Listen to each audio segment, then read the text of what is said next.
இடைவெளியை தொடர்ந்து ஆரோக்கியம் நிகழ்ச்சியில் இணைந்திருக்கின்றோம். இன்று நாங்கள் பேசிக்கொண்டிருக்கக்கூடிய விடயமாக இருக்கின்றது விபத்துக்களினால் முகத்தில் ஏற்படக்கூடிய பாதிப்புகள், அதற்கான சிகிச்சை முறைகள் குறித்து. இன்றைய தினம் எங்களோடு நிகழ்ச்சியில் இணைந்திருக்கின்றார் முக மறுசீரமைப்புக்கான சத்திர சிகிச்சை நிபுணர், காலி போதனா வைத்தியசாலை வைத்தியர் பிரசன்னா அவர்கள். அந்த அளவில் பெரியவர்கள் மற்றும் சிறியவர்களுக்கு எவ்வகையான சிகிச்சை முறைகள் அளிக்கப்படுகின்றன என்பது தொடர்பாக விரிவாக கூறினீர்கள். அதேபோன்று எவ்வகையான காரணங்களினால் முகத்தில் விபத்துக்கள் ஏற்படக்கூடிய வாய்ப்புகள் காணப்படுகின்றன என்பது தொடர்பாக 5 விடயங்களை நீங்கள் கூறியிருந்தீர்கள். தீக்காயங்கள், விலங்குகளினால் ஏற்படக்கூடிய தாக்கங்கள், வீதி விபத்துக்கள், விளையாட்டுகளின் போதும் கூட எங்களுக்கு இப்படியான காயங்கள் ஏற்படக்கூடிய வாய்ப்புகள் காணப்படுகின்றன. அதே போன்று வன்முறை, அதனால் ஏற்படக்கூடிய பாவிக்கக்கூடிய ஆயுதங்களினால் கூட எங்களுக்கு முகத்தில் இப்படியான தழும்புகளோ காயங்களோ மிக பெரும் விபத்துக்களோ ஏற்படக்கூடிய சந்தர்ப்பங்கள் காணப்படுகின்றன. இதில் மிக முக்கியமாக இந்த விலங்குகளின் தாக்கத்தால் பாதிப்புகள் ஏற்படக்கூடிய சூழ்நிலையும் இன்றைய காலகட்டத்தில் நிலவுகின்றது. எப்படியான தாக்கங்கள் இதனூடாக முகத்தில் ஏற்படுகின்றன? நிச்சயமாக விலங்குகளால் ஏற்படும் தாக்கங்கள் பொதுவாக பேசப்படுவதில்லை. தற்காலத்தில் மீடியாவில் நான் கணக்க பார்த்திருக்கின்றேன், விலங்குகளால் மனிதர்கள் தாக்கப்படுவது இலங்கையில் அதிகரித்து வருகின்றது. எனது சேவை காலத்தில் நான் பலதரப்பட்ட விலங்குகளால் ஏற்படும் பாதிப்புகளை பார்த்திருக்கின்றோம். ஹாஸ்பிட்டல் அட்மிஷன்ஸ் விலங்கு ரிலேட்டடாக ஏற்படுற பாதிப்புகள் இப்போ அதிகம். விலங்குகளால் ஏற்படும் பாதிப்புகளை நாங்கள் வகைப்படுத்த போனால் முதலாவது டொமஸ்டிக் அனிமல்ஸ்ன்னு சொல்லுவோம். பொதுவாக பாதிக்கப்படுவது சிறு குழந்தைகள். இது ஒரு 10 மாத குழந்தை, 5 மாத குழந்தையிலேருந்து 2, 3, 4, 5 வயசு பிள்ளைகளாக இருக்கலாம். வீட்டில் வளர்க்கப்படும் செல்ல பிராணிகள், நாய், சின்ன பிள்ளைகளாக எனக்கு வீரம் தெரியாது. விளையாடும் பொழுது விலங்குகள் ஒரு கட்டத்தில் நம்ப இயலாது. 100% விலங்கு பெரியவர்கள் வைத்துக் கொள்ள வேண்டாம். நாங்கள் நடந்ததை சொல்லுகின்றோம். சிறுவர்களை முகத்தில் கவ்வி அந்த இடத்தில் உதடாக இருக்கலாம், மூக்கு நுனியாக இருக்கலாம், கவ்வி அந்த சதைப்பகுதியை எடுத்துவிடும். அதை சின்ன பிள்ளை, ஒரு 10 மாத குழந்தையோ ஒரு 2 வயசு பிள்ளைக்கு இப்படியான ஒரு இது ஏற்படும் போது அது நாங்கள் திரும்ப ரீகன்ஸ்ட்ரக்ஷன் பண்ணி இன்னும் கடினமான விஷயம். அந்த பிள்ளை வயது ஒரு காலம் இருக்கும் பொழுது அந்த தழும்போடு இருப்பதுன்றது கொஞ்சம் கஷ்டமான விஷயம். தழும்பை மாற்றுவதற்கு நாங்கள் சிகிச்சை செய்கின்றோம். அடுத்ததாக வீதிகளில் நடமாடும் விலங்குகள், கட்டாக்காளி, அது மாடுகள். பொதுவாக வடக்கு கிழக்கு எடுத்துக்கொண்டால் நீங்கள் எத்தனை பார்ப்பீர்கள், பண்ணையாளர்கள் மாடுகளை பட்டியல் அடைப்பதில்லை. அதன் வாழ்விடம் பெரும் தெருக்களாக தான் இருக்கும், அதுவும் ஹைவேஸாக இருக்கும். ஏனைய ரோட்டை எடுத்துக்கொள்ளுங்கள், எத்தனை விபத்துகள் நடந்தது. ஒரு பட்டி மாடு ஓமந்தை பகுதியோ ஓனியா பகுதியோ இல்லாட்டி கிளர்ச்சியோட அந்த வீதி இரவு நேரங்களில் பயணிக்கும் வாகனங்கள் தான் விபத்துக்களுக்கு விக்டிம்ஸ் கூட இருக்கும். அவர்கள் வெளிச்சம் தெரியவில்லை. மோதுண்டால் அது துவிச்சக்கர வண்டியாக இருக்கலாம், மோட்டர் சைக்கிளாக இருக்கலாம், நிச்சயமாக பயங்கர பாதிப்பை ஏற்படுத்தும். இத்தனை உயிரை காவு கொண்டிருக்கின்றது. அதே மாதிரி தெருநாய்க்கள், வீதி நாய்க்கள், அதனால் ஏற்படும் பாதிப்புகளும் கூட. அடுத்ததாக சொல்ல போனால் ஜானை பெரும் பிரச்சனை. இப்பொழுது பெரிய உள்ளூர்களில் யானைகளுக்கும் மனிதர்களுக்கும் ஏற்படுத்தப்படும் அந்த பாதிப்புகள். பொதுவாக யானையால் தாக்கப்பட்டவர் நிறைய பேர் ட்ரீட்மெண்ட் செய்யறது கஷ்டம். அதே மாதிரி போயிடுற விபத்துக்கள் இந்த செல்ஃபி எடுப்பார், பாதையில் செல்ஃபி எடுப்பார். நீங்கள் வல்லவத்தை கடற்கரையில் பார்த்து கொண்டிருப்பீர்கள். அந்த கடற்கரை சத்தத்துக்கு ட்ரெயினோட ஹோன் சத்தம் கேட்காதுங்க. அதால் எத்தனை விபத்துகள் நடந்துள்ளது.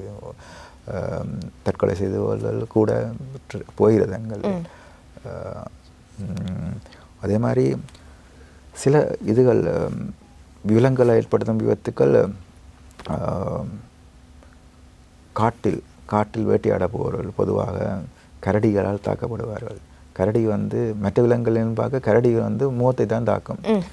கரடி உங்களை ஆஸ்பத்திரிகள் சில பேஷண்ட்கள் நான் பார்த்துருக்கிறேன், அவங்கள ஃபோட்டோஸையும் உங்களை ஷேர் பண்ணுறேன். முகத்தை தான் தாக்கும், பொதுவாக கண்ணை தாக்கும். அது நகங்களால் முகத்தை கிழித்து அதன் தாக்கம் மிகவும் மோசமாக இருக்கும். பொதுவாக தேன் எடுப்பதற்காக செல்வார்கள் காடுகளில். கரடியும் தேன் எடுக்கும். அப்பொழுது இவர்கள் கரடியின் தடத்தை பார்த்து செல்வார்கள், தேன்கூடு எங்கே இருக்குன்னு. அப்படியான இதில் கரடிக்கும் மனிதருக்குமான சண்டைகள் வரும். இவ்வாறான பாதிப்புகளை நாங்கள் சொல்லலாம் விலங்கால் ஏற்படும் பாதிப்புகள். இப்படியான பாதிப்புகள் ஏற்படும் பொழுது அதுக்கு சிகிச்சைக்கு நாங்கள் இந்த ஆன்டிரேபிஸ் சீரம்னு சொல்லுவாங்க, உங்களுக்கு தெரியும், விசநாயக்கடி மருந்துகள் நாங்கள் கொடுக்க வேண்டும், செலுத்த வேண்டும். அதற்கு பிறகு அதுக்குரிய சிகிச்சைகளையும் மேற்கொள்ள போகணும். கண்டிப்பாக விலங்குகளினால் இவ்வகையான தாக்கங்கள் ஏற்படுவதாக கூறினீர்கள். அதே போன்று இந்த வன்முறை மற்றும் ஆயுதங்களினாலும் பல பாதிப்புகள் எங்களுடைய உடல் உறுப்புகளில் ஏற்படக்கூடிய வாய்ப்புகள் இருக்கின்றன. குறிப்பாக முகத்தில் மிக பெரும் தாக்கங்கள் ஏற்படக்கூடிய சந்தர்ப்பங்கள் காணப்படுகின்றன. இதில் எப்படியான பாதிப்புகள் முகத்தில் ஏற்படக்கூடும்? நிச்சயமாக வன்முறைகளால் முகத்தில் ஏற்படும் பாதிப்புகளை பொதுவாக இரண்டாக பிரிப்போமே. டொமஸ்டிக் வயலன்ஸ் சொல்லுவார்கள், வீட்டுக்குள்ளுக்கு நடக்கும் வன்முறைகள், அது கணவன் மனைவிகளுக்கு இருக்கலாம். ஆல்கஹால், மதுசார பாவனை, அதுவும் பொதுவாக வீக்கெண்ட் சாட்டர்டே நைட் சிம்ட்ரோம்னு சொல்லுவோம். ஆல்கஹாலால் ஏற்படும், அதையும் விட டொமஸ்டிக் வயலன்ஸ் இது முக்கியமாக இந்த கோவிட் லாக்டவுன், அதுக்கு பின்னால் சமூக பிறழ்வுகள், அந்த டிப்ரெஷன், டென்ஷனால் அதிகம். பொதுவாக கணவன் மனைவியை தாக்குவதும், மற்ற மனைவி கணவனை தாக்குவதும், பிள்ளைகள் தாக்கப்படுவதும், அது கையால் தாக்குவார்கள். கையால் பொறுத்து முகத்தில் குத்தப்படும் போது இந்த முக எலும்பு கீழே, உங்களுக்கு தெரியும், கீழ்த்தாடை மேல்தாடை, இந்த முக எலும்பு, இந்த சைகோமெட்ரிக் போன்னு சொல்லுவோம். இதுதான் உடைகிறதுக்கு சான்ஸ்கள் கூட. முகம் எலும்புகள் மிகவும் மென்மையானவை. நம்ம சொல்லும் பொழுது ஒரு சின்ன ஒரு இம்பேக்ட் உண்டு, கையால் மடக்கி அப்படி குத்தும் பொழுது அது உடைந்து உள்ளுக்கு போய்விடும். அப்போ முகம் உள்ளுக்கு போனோன்னா கண்ணும் அது என்ற மாதிரி கீழே இறங்கிடும். அது போய் இறங்குறதால வாயை திறக்க முடியாமல் போயிடும். இப்படியான இதுகள் சைகோமா ஃப்ராக்சர்ஸ் என்று சொல்லுவோம். இதுதான் பொதுவாக ஏற்படுகிறது. தாடை உடைய சில பொருள்களோ ஒரு ஒப்ஜெக்டால் தாக்கும்போது இந்த எலும்புகள் உடையும். வீட்டுக்கு வெளியே நடக்கப்படும் வன்முறைகளை பொதுவாக நடைபெறுகிறது.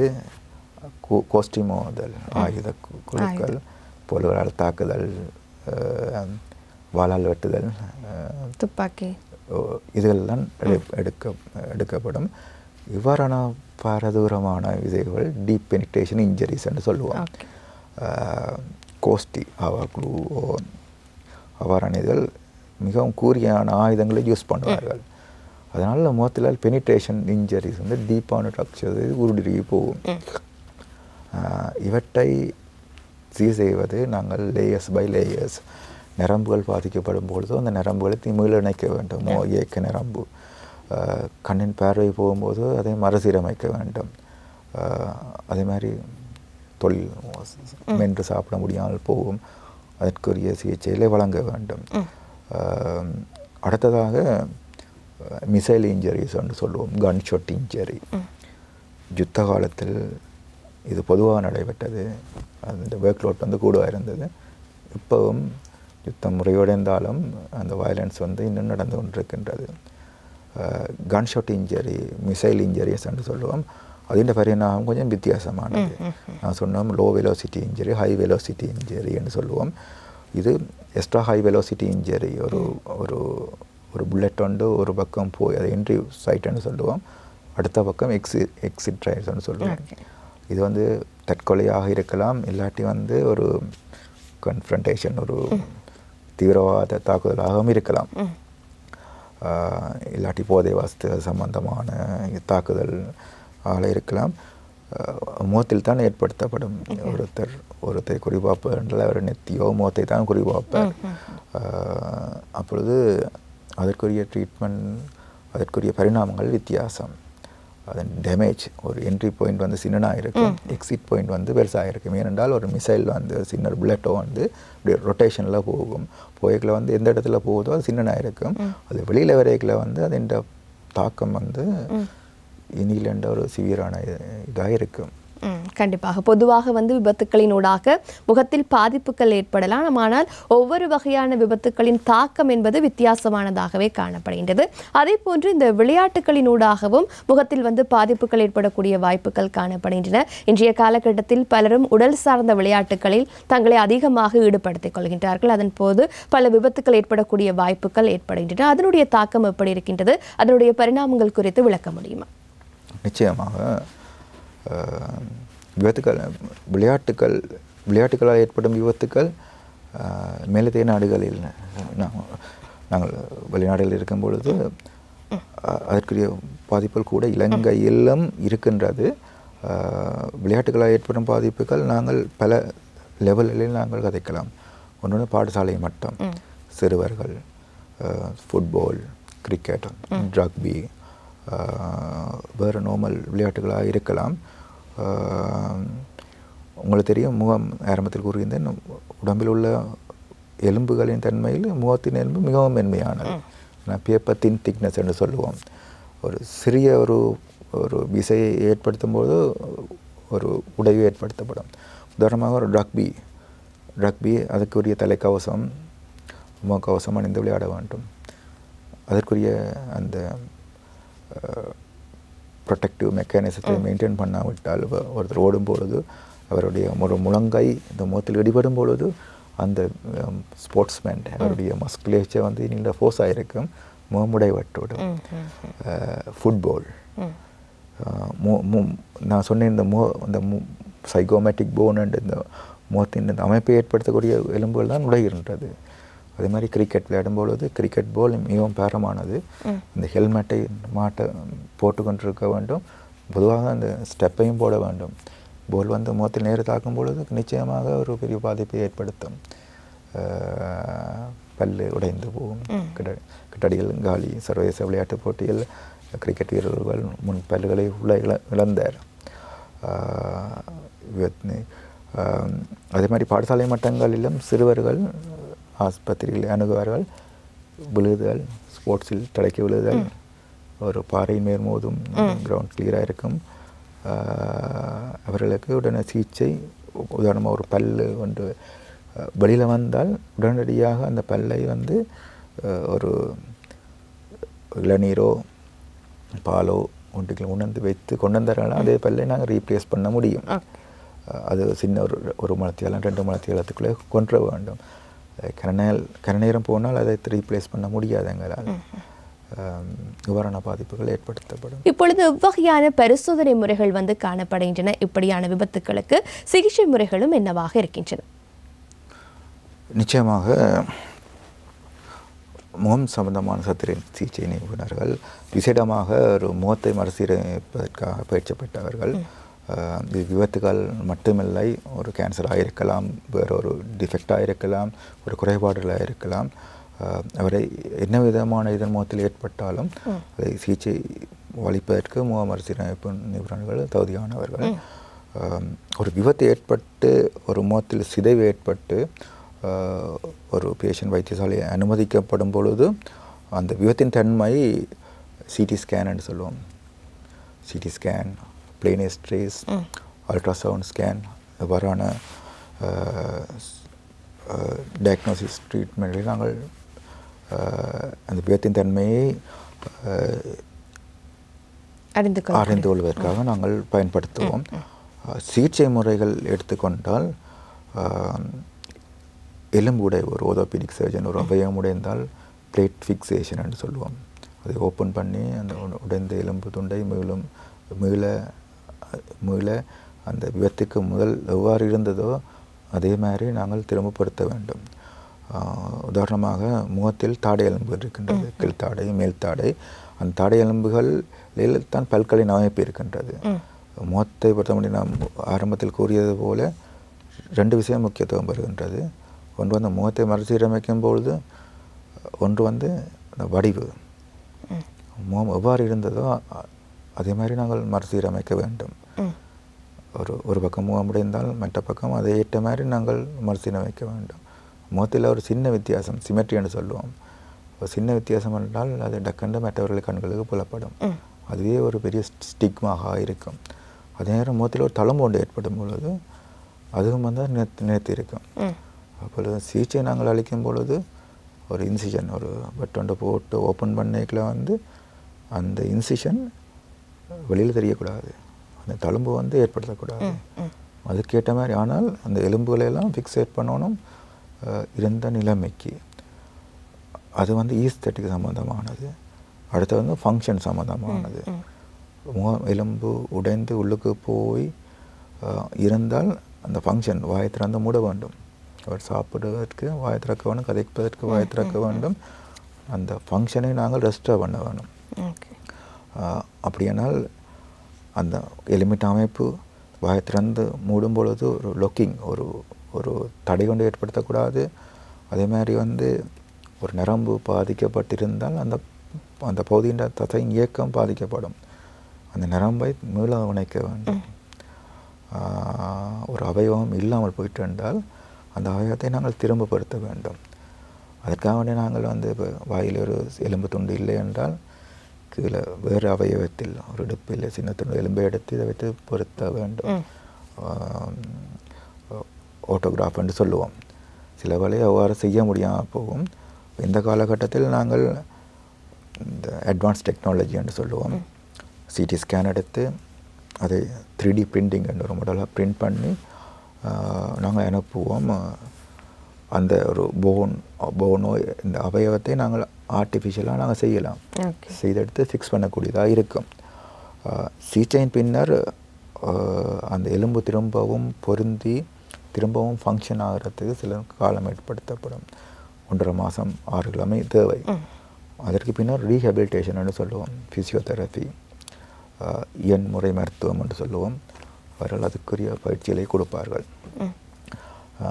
உதாரணத்துக்கு வந்து ஒரு கண் பார்வை பிரச்சனை என்றால் கண் பார்வை ஒரு கட்குழிக்குள்ளே வந்தால் நாங்கள் வந்து அதை திரும்பவும் பழைய நிலைக்கு கொண்டு வரணும். அப்போ தான் அவருடைய கண் பார்வை வந்து சரி சீரமைக்கப்படும். அதை நாங்கள் மற்ற மருத்துவ சிகிச்சை நிபுணர்கள், கண் ஐ சர்ஜன், தலையில் அடிபட்டால் நியூரோ சர்ஜன்ஸ், அந்த முகம் வந்து எல்லாத்தையும் கனெக்ட் பண்ணியிருக்கும். எல்லோரையும் சேர்ந்து தான் செய்வோம். அவருடைய அறிவுரையை பற்றி சில வேளை வந்து மண்டையில் அடிபட்டால் மண்டை ஓட்டு எலும்பு உடைஞ்சால் மூளைக்கும் பாதிப்பு ஏற்படுத்தப்படும். உங்களுக்கு தெரியும், மூளை வந்து மண்டை ஓட்டால் காவப்பட்டப்பட்டு முதல்ல இனிலண்ட ப்ரொடெக்டிவாக இருக்கும். சிஎஸ்எஃப்னு சொல்லுவோம். ஒரு ஃப்ளூட்டிலும் இருந்தோடு தான் இருக்கும். மண்டையோடு உடைந்தால் அந்த சிஎஸ்எஃப் ஃப்ளூட் வந்து லீக் பண்ணால் முதல்ல பாதிப்பு ஏற்படுத்தப்படும். மூளையில் உள்ள பிளட் வெசல்கள் உடைந்தால் மூளையில் பெரிய ஒரு கட்டி ஏற்படுத்தப்படும். அவர்களுக்கு வலிப்பு சில அவயவங்கள் ஃபங்க்ஷன் ஆகுது. கால் பேரலைசிஸ் ஏற்படுத்த வாய்ப்பு இருக்கின்றது. இவ்வாறு சம்பந்தத்தில் நியூரோ சர்ஜன்ஸ் வந்து அதற்குரிய இதுகளை செய்வார்கள்.